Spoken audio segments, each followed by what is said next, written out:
I didn't introduce Rosa before because I wanted to save her for something kind of special. Rosa has played practically every show there ever was, I guess. And at one time, I remember I was working with Rosa. She had a studio in a show in a studio adjoining mine. And she used to run in at a break on her show and get notes from me, then play her show, and she had 30 seconds to get to my studio to go on for the next one. And so we used to have everything ready, the doors open and the organ going, and this is a very great lady, and I'd like you all to applaud Miss Rosa Reed.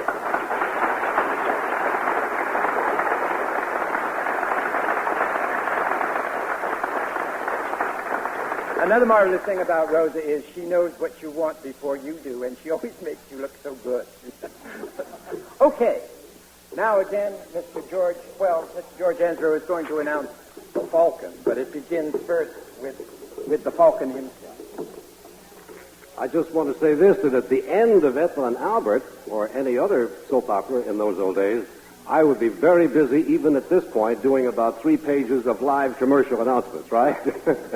And during that time, the actors would all scramble out of the studio to go to wherever their next particular show was. It could be down the hall at NBC, or others would go across town to CBS or whatnot. And so we're going to relive those days, except we're going to do it by magic. We're just going to say, presto, now we go from Ethel and Albert to the Falcon.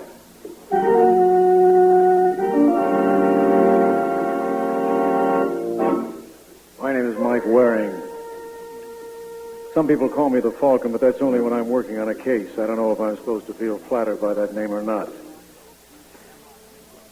I do know that right now it's not important because I've packed in my crime kit for a well-deserved vacation. A cruise around the world on a tramp steamer for as long as it takes. Either to go around the world or to get bored, whichever comes first. At least that's the way I planned it. What I didn't know was that at the very moment I was closing my trunk with all the books in it that I've been wanting to read for the past 2 years and relishing the thoughts of tranquility, a little drama was taking place in a hotel across town that would alter my direction. For the time being, anyway. May,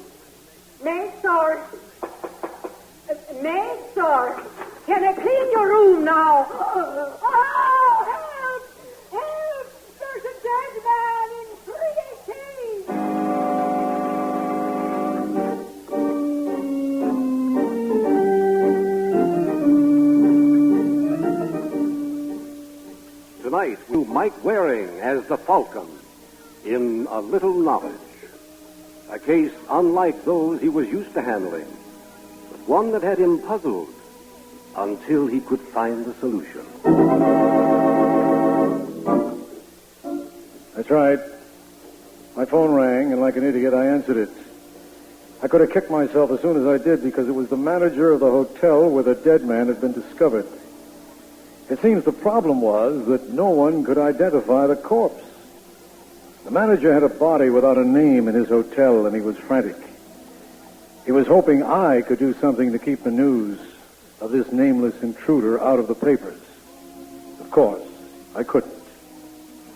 Permission was needed from the next of kin for an autopsy to determine the cause of death. So the mystery man's picture went into the afternoon editions, and we waited to see who would claim him.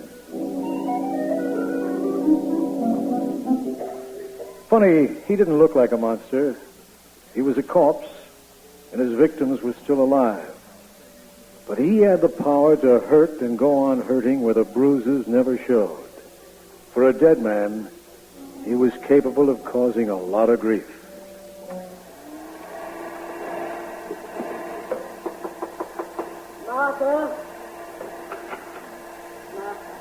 Martha, you're home. Oh, Annie, is that you? Come in, dear. I have some nice non-fattening coffee cake. Are you alone? Uh-huh, till school lets out. You ought to lock your door. Anyone might walk in. Well, good. I'm lonesome. Have you seen the paper today? No, not yet. Sit down, Annie. No, you sit down. Maybe it'd be better if I read this to you. Why all the mystery? Oh, Martha. Here, listen to this. Do you know this man? Mystery death in hotel room. Anyone having information about this man should telephone police. Let me see. Malcolm. Malcolm. Do they mean he's dead? Cry. Don't cry. Let yourself go. Even for him. Malcolm, my husband's dead. Alone in a hotel room. Yes. But what was he doing there when he should have been home? Who gave him permission to walk in and out of your life for years and years? Where was he the last 2 months without a word? I don't know and I don't care. It's not important now. Hotel. Oh, I wish you'd cry. I wish even I could cry. But I couldn't forgive him. Oh, I pray he'll forgive me. For what? Being too good a wife? Now stop. No more of that. Not ever again. Malcolm is dead. So close my big mouth. Annie, huh? don't be angry with me. Don't. You're a good friend. I need your understanding. Oh, I wish I did understand you. But I love you. Like a little daughter. I'll call the police. You don't have to do that. No, don't call them. But they have to find out who Malcolm is. And I'll go with you to talk to him. You won't be alone. Tina. Oh, yeah, I almost forgot about her. Well, I'd better wait here. Oh. That'll be another heartbreak. No, please, don't faint. Just lie down here. Yeah, that's it now. Here, let me cover your legs. Now, try not to think. Just rest. There's nothing more you can do for Malcolm. It's been done. Yes, it's done. Malcolm, I wonder if you're listening.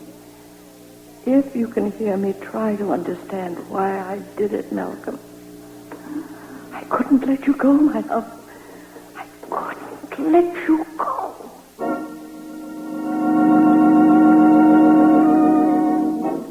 Well, now at least we knew the corpse's name. Malcolm Higgert. But I didn't know what to make of his widow, Martha, who identified the body. She was a small woman. She seemed frightened and lost. And she told me he owed no large sums of money. He had no insurance. Well, that didn't seem to bother her, but something was bothering her. I could feel it. Little Martha was evading me, and I was sure I'd find out why after she signed for the autopsy. So I decided to press. I went to see her. I met my husband at the complaint counter of a department store. See, I was having trouble returning a purchase, and Malcolm took charge. I'm always inadequate in situations like that. I'm dependent. I'm passive psychologically. Who told you that? Oh, Malcolm did. He used to meet people like me in his work every day. What work was that? Oh, didn't I mention it? Malcolm gave character tests for Hale, Wingate, and Zacharias. He had a nice office in the personnel department. They used his findings to decide whether people applying for jobs should be hired, whether they were psychologically right, I mean. You could make a lot of enemies on a job like that. Well, I don't know anything about that. I only know Malcolm was considered an expert on personality classification. He told me so. The janitor says he hadn't been living at home. Well, the janitor's wrong. It was Malcolm's habit to change his environment from time to time. See, when he felt pressured or creatively stifled, he'd go away for a while. But he always sent me money, and he always came home. Except this time. Wasn't that an unusual arrangement? Well, it was. Malcolm was an unusual man. And did he often feel pressure? He said so. Which pressure made him commit suicide? You know he committed suicide? No, we don't. There's not a mark on him, is there? I'm sorry, Mrs. Haggard. We were unable to determine the cause of your husband's death until we perform an autopsy. I need your authorization. You can sign right here. Oh, no, I can't. Can't? I can't. Don't you want to comply with the law? No, it's not that. Yes, I don't know what I mean. You have something to tell me? I'll listen. No, please, go ahead with the autopsy. You'll find it's suicide, or what the law calls suicide, but it's murder. And I did it. Oh, I didn't kill him outright. I killed him by inches, a little bit at a time.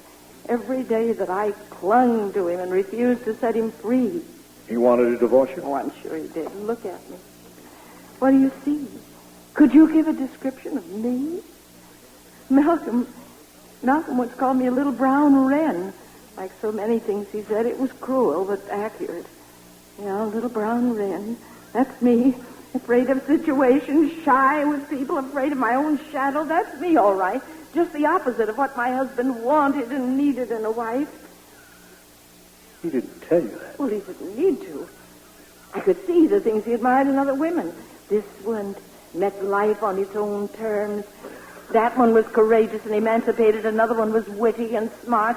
He wanted a partner, an equal. Look, am I tall? He loved tall women. Am I glamorous? That's funny. Am I redheaded? Do I have any of the qualities he admired? That's why he stayed away from me when I became too possessive. There's the truth. Listen, I loved him with a selfish love. A love not big enough to let him go. I could sense his unhappiness, and I'm not surprised he took the only way out that was left. Now, do you want the murderers to sign the permission for an autopsy? Mike, can I bother you a minute? Now, come in, Matt. It was Lieutenant Matt Wills, one member of the police department who always cooperated with me, even against his judgment. He was a good cop and a good friend. There's someone out there who insists on seeing you right away. All right. Take Mrs. Haggard into the next room. I think there's a couch in there. And don't worry, Mrs. Haggard. I'm sure everything will be all right. Yeah, right there, right this way, Mrs. Haggard. I'll be right with you, Mike. Come in. Are you the Falcon? Yes, I am. The lieutenant took my address and told me to wait across the hall. But that was a long time ago. What can I do for you? Well, it's the other way around. I came to do something for you. And I had a hard time finding you. They sent me from department to department. What's the idea? I don't know, miss. You asked me to come in. In reference to what? In reference to the picture in this afternoon's paper. The mystery man. And it's not Miss. I'm Mrs. Mrs. Malcolm Haggard, the wife and the widow. The wife and the widow. That's what the lady said. I certainly couldn't take her word for it without proof. The question was, if she had the proof, who was Martha? I don't understand your attitude, Mr. Deering. That's Waring, Mike Waring. Oh, I'm sorry, Mr. Waring. There's something about you and the lieutenant that's hostile. Now, I've shown you all the cards in my wallet. I've proved who I am, and I'm upsetting you. Why? I am the one who should be upset. Now, where's my husband's body, and why haven't you taken me to see him? He isn't here. He's already been identified by a relative. In this town? I never knew Malcolm had any family here. How much did you know about your husband, Mrs. Haggard? There you go again, hostile. I don't like the sound of that question. I'm not here to be questioned. I'm here for answers. Now, what about Malcolm? What happened? How did he die? We think it's suicide. I don't. Not Malcolm. Did you check his wallet? Maybe he was robbed and killed. No. Well, you seem to have made up your mind pretty fast. I think I'd better get a lawyer before I talk anymore. Now, calm down, Mrs.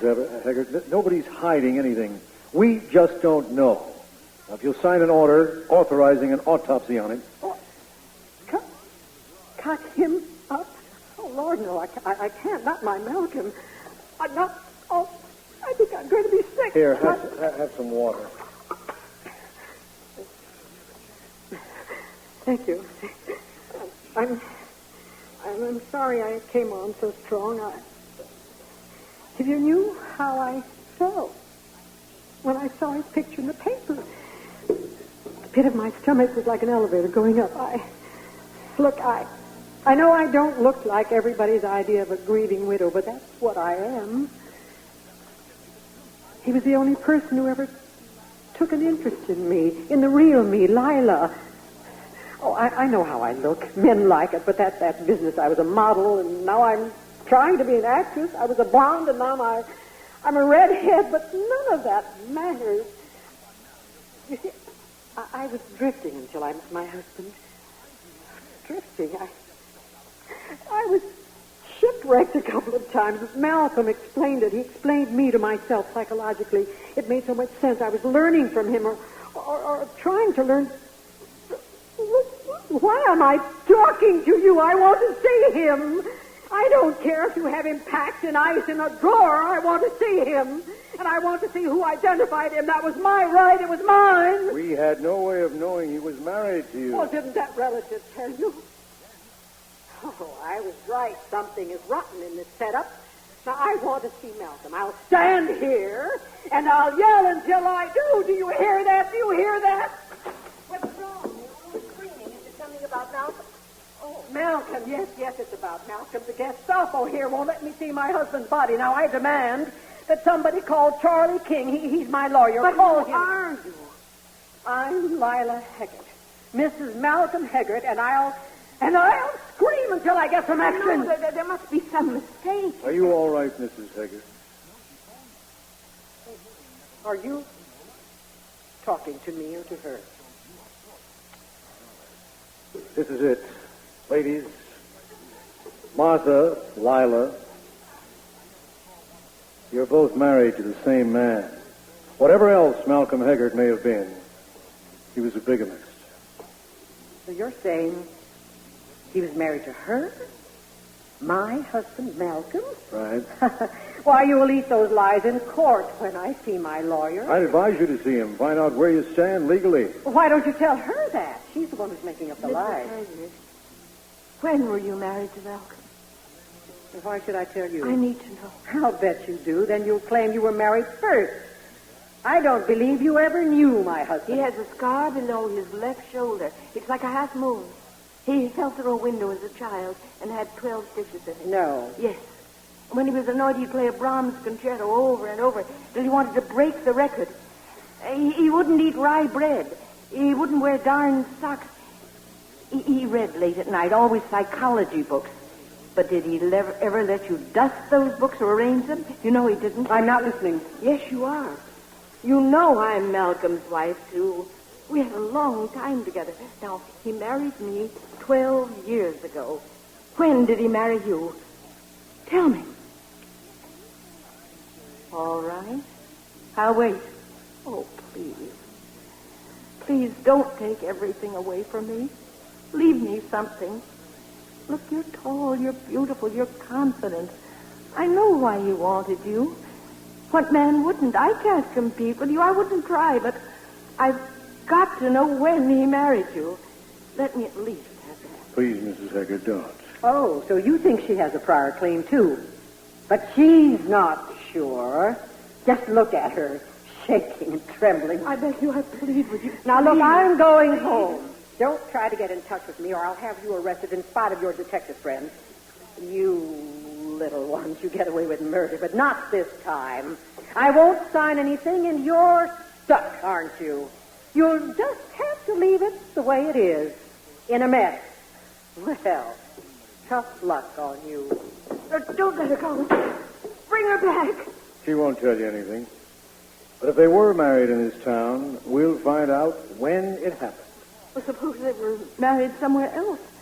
I can't wait till you track that down. I can't wait a minute. I have a child.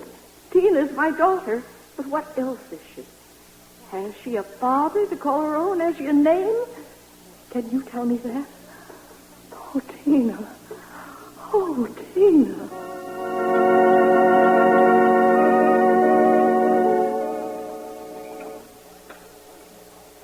Well, you did a good job on the table, Tina. But didn't you forget something? Well, I fixed the flowers. I put on candles. I put out the fancy dessert dishes. I think it looks super, Mama.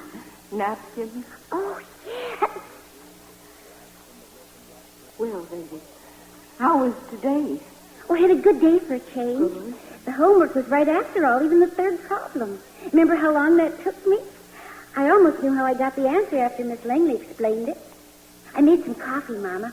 Annie helped me.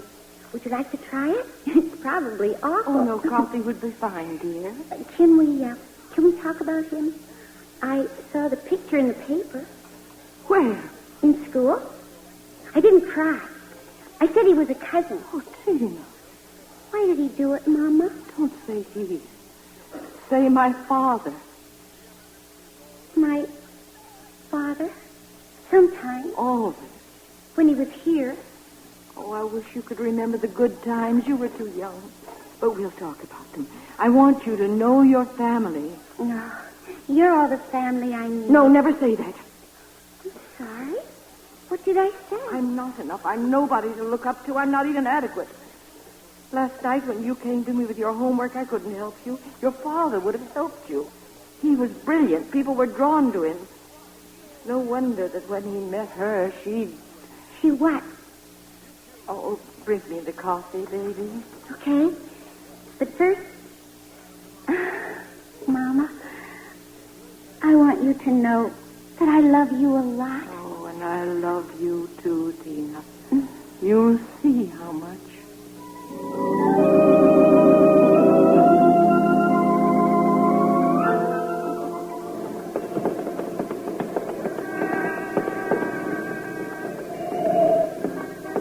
Lady, you want to get killed?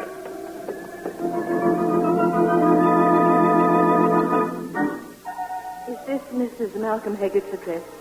Yes, she's expecting me. 3rd floor, thank you.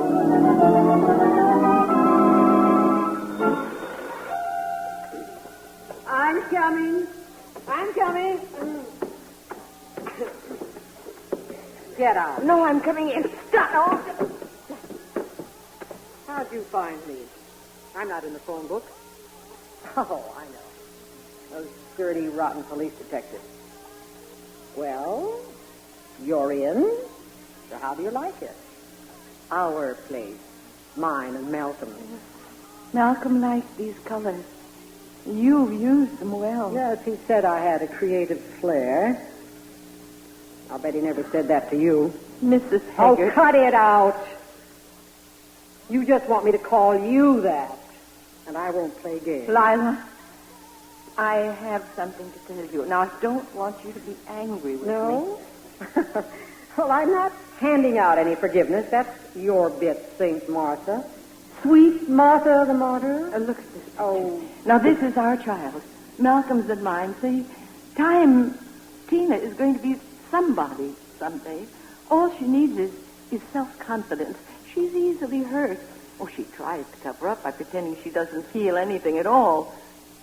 She found out about Malcolm's death in school. Now, isn't that horrible? This is the beginning of such a hard time for her. Please, please, don't add to her handicap. Don't poison her life. Why not? Mine's gone down the drain. But this is only a child. Isn't it enough that her father is dead? Must she suffer any more? That again. Why don't you make a song out of it? Something like, oh, tell me when Malcolm gave you his name. Oh, say if my daughter is a child of shame. It's very, very... You stop that filth. Now, sticks and bones. You're wrong. Names can't hurt. Words can kill. If they could, you wouldn't be standing here. Say what you want. Do what you like, but tell me. Now tell me for my child's life. I've got to be sure. Forget it. Sweat it out. You tell me if I have to claw your eyes Stop out. that. If your neck out. If I have to kill you. Leave me alone. Stop that. Take your hands off of me. No. Grab her. Oh, grab her. Martha! Stop. I followed you home. I followed you here. I kept honking my car horn, but you wouldn't stop. Lila, what did you do to her? What did I do to her? Well, I did what any red-blooded underdog would do. She came here with all the aces in her pocket to grind the last little bit of self-respect out of me. Oh, she's a legal wife and her kid's a legal kid, all right, but why shouldn't she suffer like I'm doing? 6 years ago, I married Malcolm. I turned myself inside out to make him happy because I loved him. That's right, inside out, because he wanted to change me. Oh, he dug me at first, but after a while I started to hear about his ideal woman. She was not aggressive, not competitive, not forward, not an exhibitionist like Lila. I thought she was something in his imagination, but there she stands. Little Miss Martha Muffet, the woman who knows a woman's place, the shy angel, quiet comforter, the little mother, the little cream. You thought I was Malcolm's ideal woman? Who told you that? Who was so unhappy with what he called my emasculation tactics that he ran away from me and killed himself in a hotel room. That's who. I hated you the moment I saw you, Martha. We never signed that autopsy permission, did we? Either of us. Well, I'll sign it now.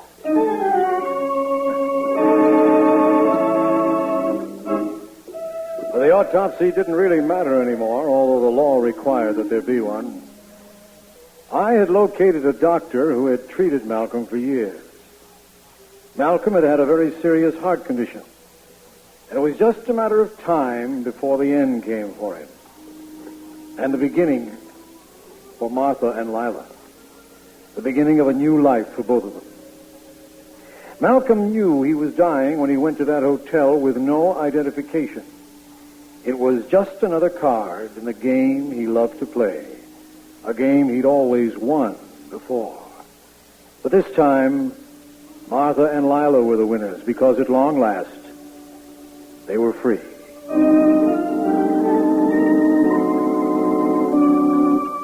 Now for that cruise. Not the same one that left a couple of weeks ago, but the trunk is still packed, and the books are still there.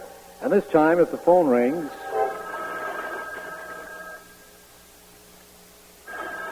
I'm not going to answer it. Good night, folks.